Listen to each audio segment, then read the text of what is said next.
Niining panahon nga ang putling ebanghelyo gihagis sa mga hiwi nga pagtulunan. Kinahanglan mo barug ang mga tinunan ni Kristo sa pagpakigbisog sa paglaban sa pagtuo, nga magkausa ug alang sa tanang panahong gihatag sa Dios ngadto sa iyang katawan. Maoy hinungdan nga namugna kining tulumanon ang putling ebanghelyo. 30 minutos nga pagsabwag sa tinuod nga ebanghelyo. Kauban ni Pastor Jeremias Hangad, ang putling ebanghelyo. Tulumanon nga gihatod kaninyo sa Herald of Grace Radio Ministries Philippines. Ang putling ebanghelyo. Ang putling ebanghelyo. Ang putling ebanghelyo.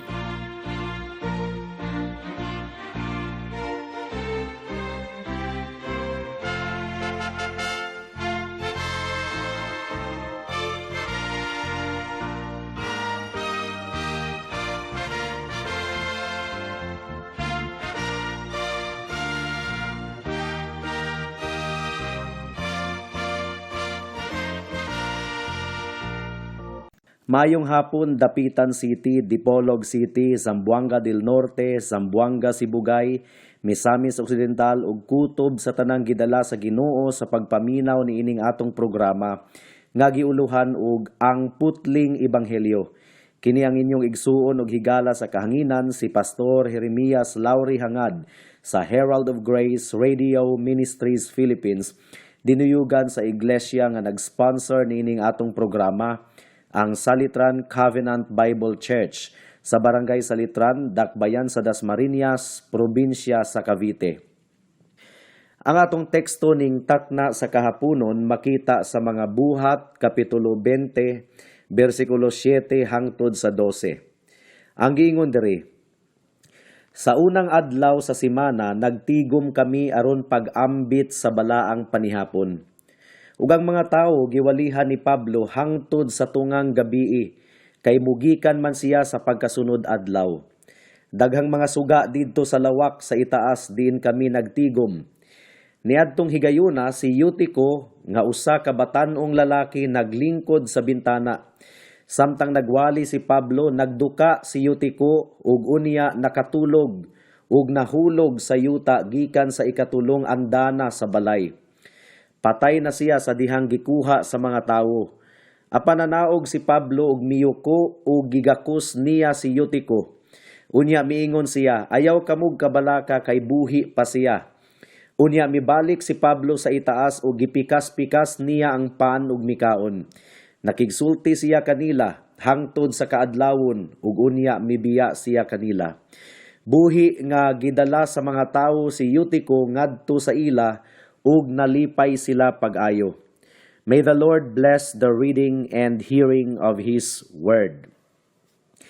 Pagkaanindot gayud kaayo mga kahigalaan no, nga makapamati kita sa aktual nga wali ni Apostol Pablo, that great apostle to the Gentiles. Apan sa atong teksto karon, bisan pag si Apostol Pablo na mismo ang nagwali. Napagihapoy usa ka batan-ong lalaki nga ginganlag Eutico nga naglingkod sa bintana nga nakatulog ug nahulog sa bintana ug namatay. Sumala pa sa gitaho kanato ni Lucas nga usa ka doktor nga maoy nagsulat sa libro sa mga buhat. Adunay mga tawo nga nag-ingon nga wala kuno namatay si Eutychus kundili nakuyapan lang kuno. Well, I strongly reject the idea, mga kahigalaan. Tungod kay klaro kaayo ang tumong ni ana, nga mao ang pagdiskredit sa milagro sa pagkabanhaw nga nahitabo ni adtong taknaa. Ang doktor nga si Lucas maoy nakasaksi mismo sa panghitabo, ug iyang gikonfirm nga namatay gayud si Eutico. Ang doktor na ang namulong, mao nga dili nako dudahan ang iyang pulong. Giyukuan og gigakos ni Pablo si Eutico ug pagkahuman nabanhaw siya. Well, kadtong postura nga gibuhat ni Pablo mga kahigalaan, susama kaayo sa postura ni Elias ni adtong nagampo siya sa Ginoo aron mabanhaw ang anak sa balo nga taga Zarephath. Ug ni Eliseo ni adtong nangaliyupo siya nga mabanhaw ang anak sa Shunamitang babayi. Si Elias ug si Eliseo parihong mga propeta sa daang tugon. Well, nagpakita lamang kini sa awtoridad ug pagdihog nga anaa usab kang Apostol Pablo sama sa awtoridad ug pagdihog nga anaa kang Elias ug Eliseo. Matud pa sa bersikulo 7 sa atong teksto, nagtigom ang mga kaigsuunan didto sa unang adlaw sa semana. Usbon ko, nagtigom ang mga kaigsuunan didto sa unang adlaw sa semana, sa adlawng Domingo, aron sa pag-ambit sa balaang panihapon. Well, abti kaayo ang mga Seventh-day Adventists sa pag-ingon nga ang hinungdan kuno nganong nagtigom sila sa unang adlaw sa semana, dili kuno alang sa pagsimba, kundili nagpatawag lang kuno si Pablo og espesyal nga meeting tungod kay mobiyaay na siya kanila sa pagkasunod adlaw. Again, mga kahigalaan, dili valid kana nga pangatarungan tungod kay wala may giingon sa teksto nga espesyal meeting lamang kadtong gibuhat nila nga panagtigom. Gani, klaro kaayo ang giingon sa atong teksto nga nagtigom sila aron sa pag-ambit sa balaang panihapon. Usbon ko, nagtigom sila aron sa pag-ambit sa balaang panihapon. Ug dili gayud nato ikalimod, mga kahigalaan, nga ang balaang panihapon kabahin gayud sa kining gitawag og regulative elements of worship in the New Testament. Therefore, klaro gayud kaayo nga kadto nga panagtigom usa ka regular worship nga panagtigom. Ug klarohon nato mga kahigalaan, ang Christian Sabbath wala na sa ikapitong adlaw, dili na sa adlawng Sabado, kundili nabalhin na sa unang adlaw sa semana nga mao ang adlawng Domingo. Ug mao kini ang atong focus sa atong pagtuon ning takna sa kahaponon. Adunay tulo ka bahin ang atong pamalandong ning takna sa kahaponon. Una, ang sistematiko nga pagtan-aw sa Sabbath o adlaw nga igpapahulay. Ikaduha, ang unang adlaw sa semana nga mauna ang adlaw sa Dios o Kristohanon nga Sabbath. Ug ikatulo, unsaon man nato pagpangilin ang adlawng igpapahulay. Mudangat na kita sa unang punto, ang sistematiko nga pagtan-aw o pagtuon sa Sabbath o adlaw nga igpapahulay. Well, ang sugo sa Exodus Kapitulo 20, versikulo 8 hangtod sa 11, nagaingon kanato nga ang ikapitong adlaw sa semana, nga mao ang Sabado, mao ang gipili sa Dios, ingon nga adlawng igpapahulay ug sa pagsimba. Walay duda ni ana, mga kahigalaan. Apan sa bag-ong tugon, ang mga Kristohanong magtutuo nagsugod na sa pagsimba sa Dios ug sa pagpahulay sa iyang presensya sa unang adlaw sa semana nga mao ang Domingo. Well, ang pangutana, mga kahigalaan, kay klaro man jud kaayo sa bag-ong tugon nga ang mga Kristohanon nagtigom na alang sa pagsimba sa unang adlaw sa semana. Ang pangutana, nakasupak ba ang mga Kristohanon sa sugo sa Dios? Tungod kay nagsimba man sila sa unang adlaw sa semana? Well, ang tubag, dakong dili gayod. Ug mao kana ang atong pamatud-an ning takna sa kahaponon. Apan sa dili pa nato kana tukion, ato unang sabton karon ang sistematiko nga pagsabot sa Sabbath sa Biblia. Una, ang Sabbath gihatag kini sa Ginoo kanato ingon nga pattern o sumbanan sa pagpangabudlay ug sa pagpahulay. Usbon ko, pattern o sumbanan sa pagpangabudlay ug sa pagpahulay. Ang basihan sa sugo sa Dios nga ipangilin ang Sabbath, sumala pa sa Exodus Kapitulo 20, versikulo 11, mao nga ang Dios mipahulay sa ikapitong adlaw ug gihimo kining balaan. Ang Sabbath, mga kaigsuunan, gitukod sa Dios aron mahimong adlaw sa pagpahulay ug pagsimba. Ang mga tawo sa Dios gisugo nga musunod sa ehemplo sa Ginoo sa pagpangabudlay sulod sa 6 ka adlaw ug sa pagpahulay sa 1 ka adlaw sa semana. Apan ang pangutana, maura ba kini ang basihan sa Sabath? Well, kung atong padayunon ang pagbasa sa Biblia, mga kahigalaan, tataw natong makita nga gidugangan pa sa Ginoo ang tumong ug katuyuan sa Sabath. Unsa man ang gidugang nga tumong ug katuyuan sa Dios sa Sabath? Well, later, ang Sabath nahimong konektado na sa pagtubos sa Ginoo sa iyang mga katawhan. Ug dili lang sa pattern sa pagpangabudlay sa unom ka adlaw ug pagpahulay sa usa ka adlaw. Makita nato kini sa Deuteronomio kapitulo 5 bersikulo 15. Gidugangan na ang tumong sa Sabath. Giingon ni Moises sa Deuteronomy 5:15 nga hinumdumi ninyo nga mga ulipon usab kamo didto sa Ehipto ug gipagawas kamo sa Ginoo nga inyong Dios pinaagi sa iyang dakong gahom. Busa gisugo kamo sa Ginoo nga inyong Dios sa pagtamod sa adlawng igpapahulay. So nakita ninyo mga kahigalaan, nadugangan ang rason sa pagpangilin sa Sabath. And that was to remember the great act of redemption o pagtubos nga gibuhat sa Ginoo sa iyang mga katawhan sa daang tugon. Well, taman ra ba niana ang gidugang sa Dios? Dili.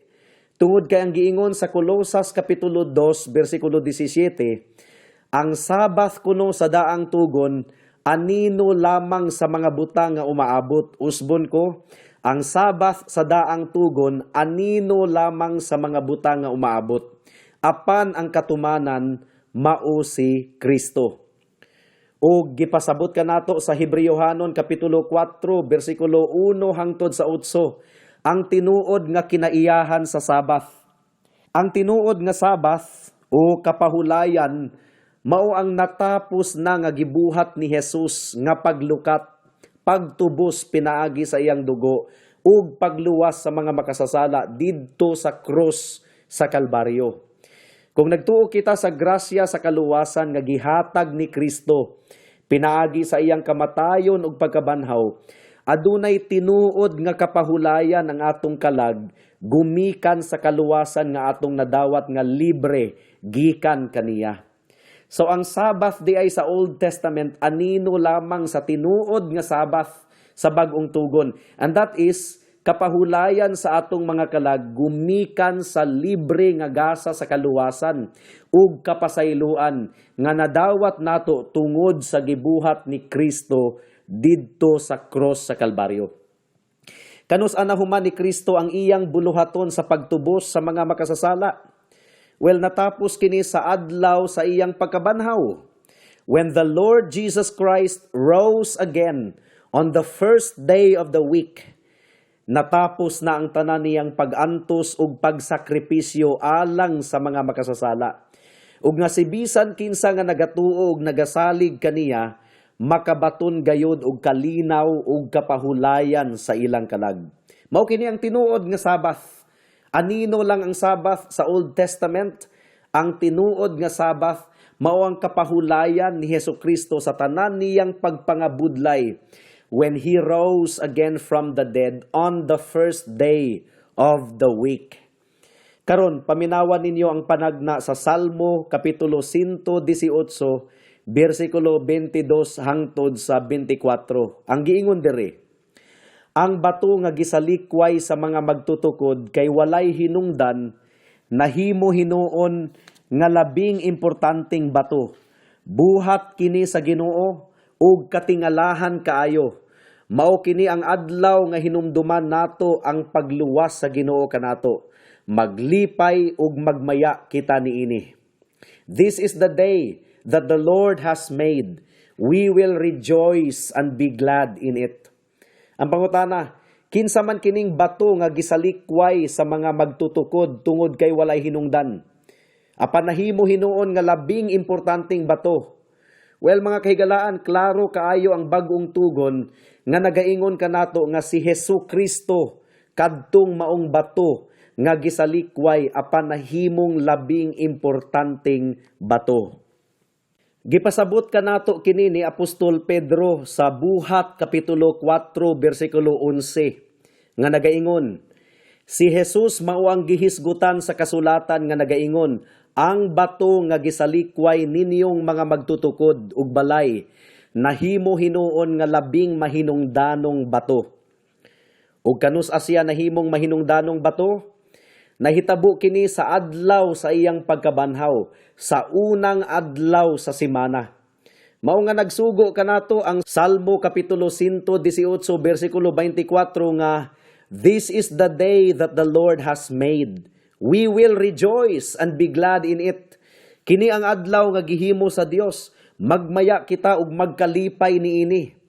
Maglipay kuno kita ug magmaya sa adlaw sa pagkabanhaw, nga mao ang unang adlaw sa semana.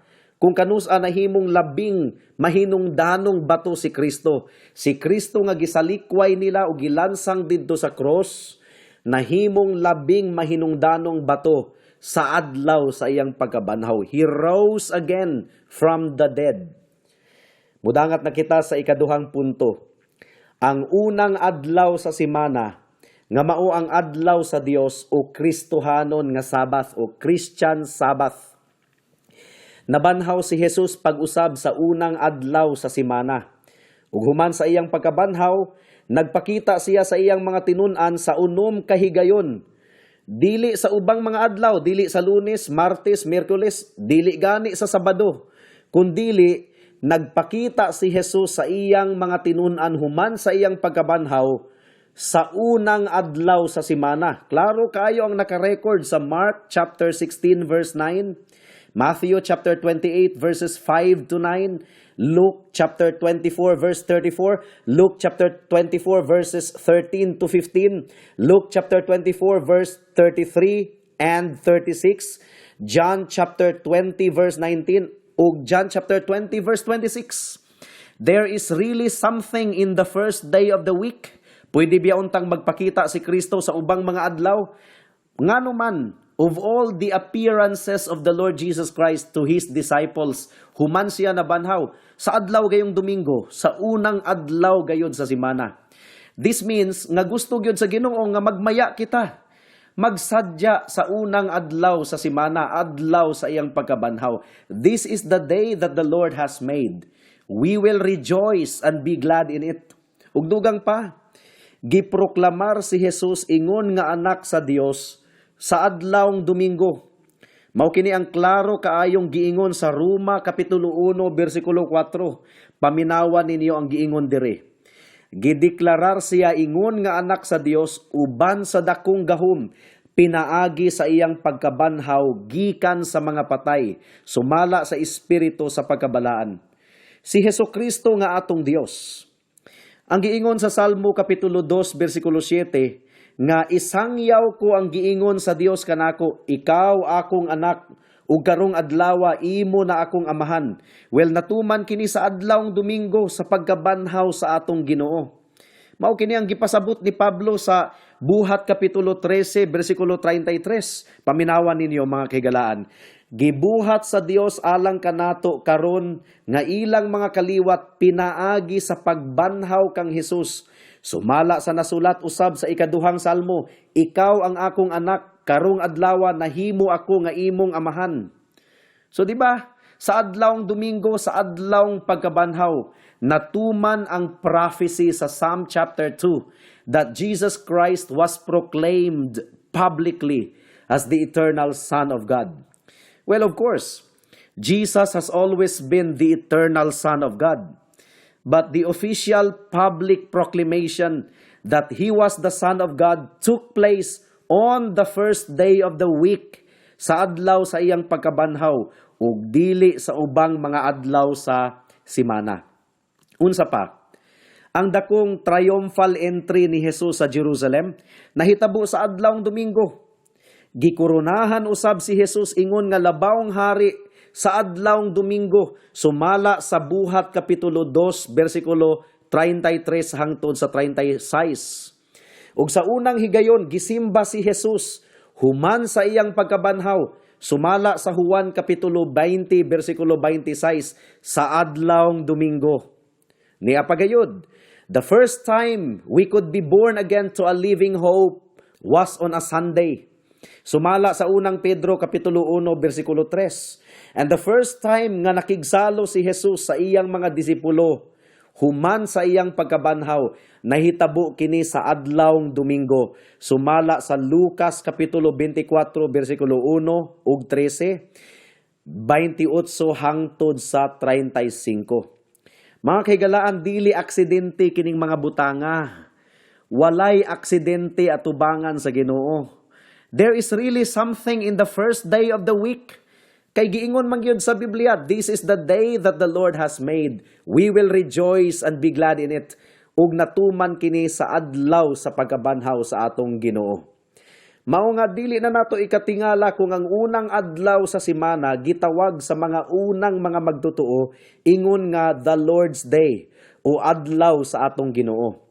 Sama sa the Lord's Supper, gitawag og balaang panihapon sa atong Ginoo, ang unang adlaw usab sa semana gitawag og Lord's Day tungod kay konektado gayud kaayo kini kang Kristo ug sa iyang mga buluhaton nga adunay kalabutan sa pagtubos, kamatayon ug pagkabanhaw.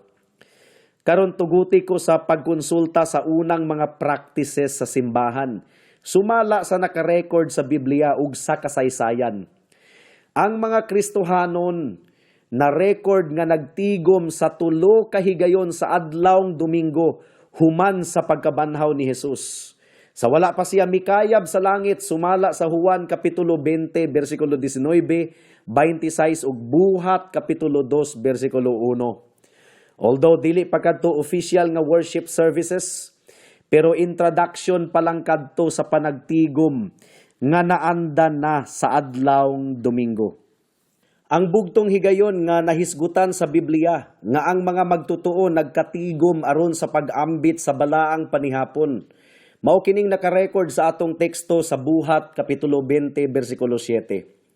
Wala gayoy nakarecord sa Biblia nga nagtigom ang unang mga Kristohanon alang sa balaang panihapon sa ikapitong adlaw nga mao ang Sabbath sa daang tugon. The only day ever mentioned when Christians broke bread was on Sunday. Acts chapter 20 verse 7. Gisugo usab ang mga Kristohanon nga muhatag sa ilang mga halad sa unang adlaw sa semana, sumala sa unang Korinto kapitulo 16. Mikunsad ang balaang espiritu sa mga Kristohanon sa unang adlaw sa semana, sa adlaw sa Pentecostes. Kung inyong tunan sa history ang Pentecostes, adlawng Domingo, first day of the week.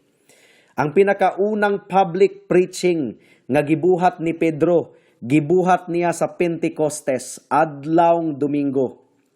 Ang yabi sa pag-abli sa pultahan sa Ebanghelyo nahitabo sa pagwali ni Pedro sa adlawng Domingo. Ug ang adlawng Domingo lang ang adunay titulo nga unang adlaw sa semana sa Biblia. Wala man tay mabasa sa Biblia nga nagaingon ikatulong adlaw sa semana, ikaunom o ikapitong adlaw sa semana. Ang adlawng Domingo lamang gayod mga kahigalaan ang gihatagan og espesyal nga titulo nga the first day of the week. Kini nga mga detalye mga kahigalaan bugat kaayo nga ebidensya nga sa bag-ong tugon sumala sa gitag-an ng daan sa daang tugon mabalhin gayod ang Sabbath gikan sa Sabado ngadto sa unang adlaw sa semana nga mao ang Domingo. This is the day that the Lord has made. We will rejoice and be glad in it. It is a prophecy in Psalm chapter 118 verse 24 that refers to the resurrection of Jesus Christ. Ug gisugo kita nga magsadya ug magmaya ni anang adlaw. Again, adlawng Domingo ang katumanan sa gisugo sa Salmo Kapitulo 118 verses 22 to 24. This is the day that the Lord has made. We will rejoice and be glad in it. Ang adlaw sa pagkabanhaw, mao ang adlaw nga ang bato nga si Jesus nga gisalikway sa mga Hudiyo, nahimong pinakamahinundanong bato sa adlaw sa iyang pagkabanhaw on the first day of the week. That's why we are commanded in the Bible to rejoice in it. Because the day of resurrection is the day that the Lord has made to crown Christ as the chief cornerstone of His church. In other words, the Christian Sabbath is now the first day of the week o adlaw sa Domingo. Ayaw ka mo pagpailad ka ng ilang giingon nga ang Sunday, adlaw kuno sa pagsimba sa Dios nga si Sol, the worship of the sun god. Well, sa pagano nga Roma ug Europa, tinuod gayod nga ang Sunday, mao ang adlaw sa ilang pagsimba sa ilang Dios. Apan unsa may kalabutan sa adlaw sa pagkabanhaw ni Jesus sa Dios sa mga pagano? Si Kristo ang tag-iya sa tanang mga adlaw ug kapanahunan. Dili ang Dios nga si Sol ang tag-iya sa Sunday. So adunay dakong katungod si Jesus nga muangkon sa unang adlaw sa semana, ang adlaw sa iyang pagkabanhaw, isip adlaw sa panagmaya ug panagkalipay sa iyang mga katawhan. Isip kasaulugan sa iyang pagkabanhaw ug kadaugan gikan sa kamatayon ug pagkahingpit sa iyang buluhaton sa pagtubos sa mga makasasala. Well, mudangat na kita sa ikatulong punto. Unsaon manato pagpangilin ang adlawng igpapahulay. Well, una sa tanan, ipangilin nato kini diha sa dakong kalipay. Sumala sa Psalm chapter 118 verse 24. This is the day that the Lord has made. We will rejoice and be glad in it. Ato usab kining sa ulugon uban sa dakong kakugi. Sumala sa Hebreohanon kapitulo 4 bersikulo 8 hangtod sa 11. Ato kining ipangilin nga nakasentro sa atong Ginoong Hesukristo. Sumala sa Hebreohanon kapitulo 8 bersikulo 14 hangtod sa 16. Unsa pa? Ato kining ipangilin diha sa kaabtik ug pagkamabinantayon. Kay basin og mapariho kita kang Eutiko nga nahulog sa bintana tungod kay nakatulog sa wali ni Apostol Pablo. Ug labaw sa tanan, atong ipangilin ang adlawng igpapahulay uban sa dakong paglaom sa umaabot nga hingpit nga kapahulayan sa pagbalik sa atong Ginoo. Kung kanusa, makauban na nato siya hangtod sa kahangturan sa bag-ong langit ug bag-ong yuta. Mudangat na kita sa mga aplikasyon. Hinaot mga kahigalaano nga wala kamo nakuratan niini. Alang sa mga kaubang mga magtotoo, gisugo kita sa Biblia sa pagsaulog, dili sa pagkatawo ni Jesus. Wala man po'y dautan kung sa ulogo nato ang iyang pagkatawo sa Pasko. Apan ang klaro kaayong gisugo ni Kristo, mao ang sa ulogo nato ang iyang kamatayon, pinaagi sa balaang panihapon. Do this in remembrance of me. Ang giingon ni Pablo, the moment that you eat of the bread and partake of the cup, you proclaim His death until He comes. So ang balaang panihapon, ordinansa kini nga buhaton sa iglesia aron iproklamar ang kamatayon ni Jesus hangtod sa iyang pagbalik. Maundang lamang ang balaang panihapon inigbalik na ni Kristo. Ug dili lang sa Easter Sunday nato hinumduman ang pagkabanhaw ni Kristo, kundili sa matag unang adlaw sa semana. Sumala sa giingon sa Biblia. Alang sa mga wala pa kang Kristo, nakita ninyo gikan sa atong teksto nga gibanhaw sa Dios pag-usab si Eutiko nga namatay tungod kay nakatulog siya sa wali ni Pablo ug nahulog sa bintana. Karon, takos ba siyang pagabanhawon? Well, dili gayod. Takos di ang pagabanhawon ng taong natulog sa takna sa pagwali. Nahulog siya og namatay tungod kay nakatulog man siya, wa naminaw sa wali. Kung gibanhaw siya sa Dios, mga kahigalaan, wala nay laing hinungdan paniadto kundili ang grasya lamang sa Ginoo. Ingon usab niini ang pagkabanhaw sa atong mga kalag diha sa kaluwasan. Makasasala ikaw higala, ug matud pa sa Biblia patay ikaw diha sa sala. Takos ikaw nga pagasilutan, apan dako kayo ang grasya ug kaluoy sa Ginoo tungod kay nagsaad siya nga kutob sa tanang maghinulsol sa ilang sala ug mutuo ug musalig lamang kang Hesus ingon nga bugtong Dios ug manluluwas. Iya gayod silang pagaluwason ug pasayloon. Busa ayaw na paglangan higala. Dawata ang tinuod nga Sabbath, ang tinuod nga kapahulayan sa imong kalag, pinaagi lamang sa hingpit nga kapasayloan sa imong mga sala, pinaagi sa dugo ni Jesus. Ibutang ang imong pagsalig ni Jesus karon, ug ikaw tinuod gayod nga maluwas. Amen. Hangtod din hilang kita taman sa atong pagtuon karong taknaa tungod kay wala na kitay oras pa. Ako kamong padayon nga giimbitar sa pagpaminaw niining atong programa sa matag Sabado, alas 4 hangtod sa alas 4:30 sa hapon dinhi sa Radyo Bibo. Daghang salamat. Alang sa dugang nga mga pangutana, mahimong mo text kang Pastor Jeremias hangad sa 0935-744-3030.